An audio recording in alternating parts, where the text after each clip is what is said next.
우리 몸 대체 무엇으로 만들어질까요? 그 가장 근본적인 설계도라고 할 수 있는 아미노산에 대한 이야기를 한번 시작해 보려고 합니다. 특히 오늘은요, 자연의 선물인 누에고치가 어떻게 첨단 기술을 만나 실크 아미노산으로 재탄생했는지, 그리고 이 작은 분자들이 우리 건강의 핵심이 되는 그 과정을 속속들이 파헤쳐 보겠습니다. 한번 상상해 보세요. 우리가 매일 먹는 음식이 있잖아요. 그게 어떻게 내 혈액이 되고 피부가 되고 근육 또 뼈가 되는 걸까요? 이 모든 걸 만드는 가장 기본이 되는 원자재. 과연 그게 뭘까요? 네, 좋습니다. 바로 그 질문의 답을 찾아서 첫 번째 이야기, 인체의 가장 작은 원자재에 대해 알아볼게요. 정답은 바로 아미노산입니다. 많이들 들어보셨죠? 흔히 단백질을 만드는 레고 블럭이라고 비유하는데요. 딱 맞는 말이에요. 우리 몸은 20가지 종류의 아미노산을 사용하는데 그중에 9가지 필수 아미노산은 몸에서 스스로 만들지를 못해요. 그래서 반드시 음식으로 섭취해야만 합니다. 바로 이 작은 블록들이 모여서 우리 생명을 지탱하는 거의 모든 활동을 책임지고 있는 거죠. 그럼 이 작은 블록들이 구체적으로 뭘 만들까요? 자, 한번 보세요. 혈당을 조절하는 인슐린이나 우리 아이들 키 크게 하는 성장 호르몬 같은 각종 호르몬들, 그리고 피부 탄력을 위한 콜라겐, 또 산소를 온몸에 배달하는 헤모글로빈까지. 여기서 끝이 아니죠. 글루타치온처럼 면역의 핵심 물질, 근육과 장기는 기본이고요. 뇌세포와 소화효소의 원료이기도 합니다. 와, 정말 말 그대로 우리 몸 그 자체를 만드는 핵심 원자재인 셈입니다. 자, 이렇게 중요한 아미노산.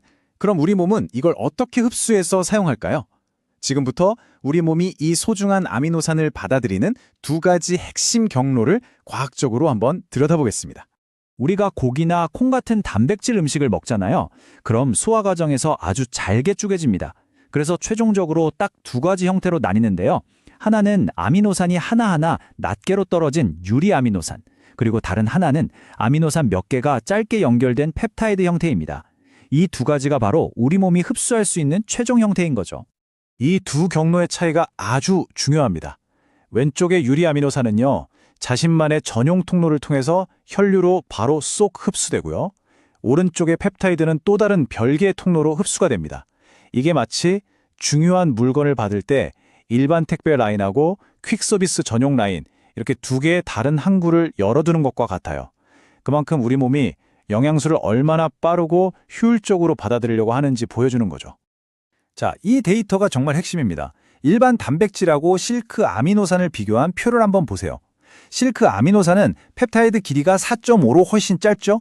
그리고 즉시 흡수해서 쓸 수 있는 유리 아미노산 함량은 어떻습니까? 무려 12배 이상 높아요. 이게 무슨 뜻이겠어요? 우리 몸이 굳이 힘들여서 소화시킬 필요 없이 훨씬 더 작고 더 많은 원자재를 즉시 사용할 수 있다는 뜻입니다. 특히 운동 후에 빠른 회복이 필요하거나 소화 기능이 약한 분들한테는 이 빠르고 효율적인 흡수가 결정적인 차이를 만들어내는 겁니다.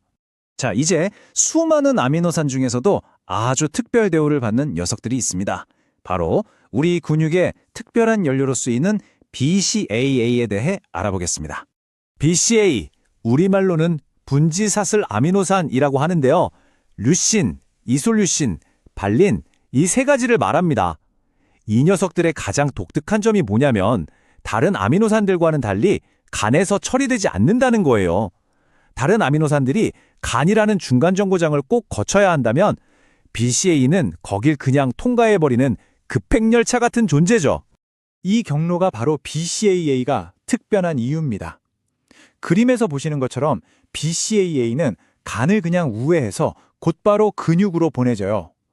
덕분에 운동할 때 에너지가 필요하다? 그럼 즉시 에너지원으로 사용되고요.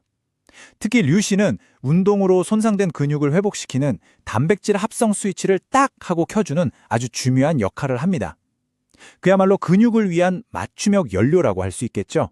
자, 지금까지 아미노산에 담긴 과학 원리를 알아봤다면 이제는 이 과학을 어떻게 기술로 완성했는지 그 혁신에 한번 초점을 맞춰보겠습니다. 자연이 우리에게 준 선물, 누에고치, 그 자체로도 훌륭한 아미노산 공급원인 건 맞아요. 하지만 문제는 이거죠. 이 좋은 원료를 어떻게 해야 우리 몸이 가장 잘 흡수하고 또 우리가 가장 편리하게 섭취할 수 있을까? 바로 이 지점에서 기술의 역할이 시작되는 겁니다. 이 장면 하나가 모든 걸 말해줍니다. 왼쪽에 기존 분말은 물에 잘 녹지도 않고 막 덩어리가 지잖아요. 근데 오른쪽 새로운 과립형 제품은 물에 넣자마자 그냥 스르륵 흔적도 없이 녹아버립니다. 이 작은 차이가 단순히 먹기 편하다 여기서 끝나는 게 아니라 우리 몸의 흡수율까지 결정하는 아주 중요한 차이인 거죠. 이 놀라운 차이를 만드는 게 바로 유동층 과립 공정이라는 첨단 기술인데요. 원리는 이렇습니다. 미세한 분말을 공중에 붕 띄운 상태에서 코팅하고 건조시켜서 아주 균일한 입자로 다시 만들어내는 거죠. 그러니까 단순히 먹기 편하게 만든 걸 넘어서서 연구 개발을 통해 원료 자체의 효능을 극대화한 아주 좋은 사례라고 할 수 있습니다.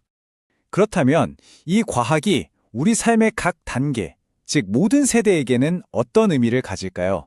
이제 그 관점을 한번 넓혀보겠습니다. 먼저 쑥쑥 자라는 성장기 아이들에게 아미노산은 정말 절대적으로 중요합니다. 우리 몸이 근육이나 뼈 같은 새로운 조직을 만들려면 질소라는 재료가 꼭 필요한데요. 이 질소를 공급하는 유일한 영양소가 바로 아미노산이거든요. 한마디로 건강한 성장을 위한 가장 기초적인 벽돌이라고 생각하시면 됩니다. 노년기에는 어떨까요? 근육이 줄어드는 걸 막고 장기 기능을 잘 유지하는 게 건강의 핵심이잖아요. 아미노산은 이걸 위한 필수 재료일 뿐만 아니라 우리 뼈를 구성하는 콜라겐의 원료가 되어서 골밀도를 유지하고 골다공증을 예방하는 데도 아주 핵심적인 역할을 합니다. 이처럼 아미노산은 정말 모든 연령대의 건강을 든든하게 지탱하는 기둥인 셈이죠.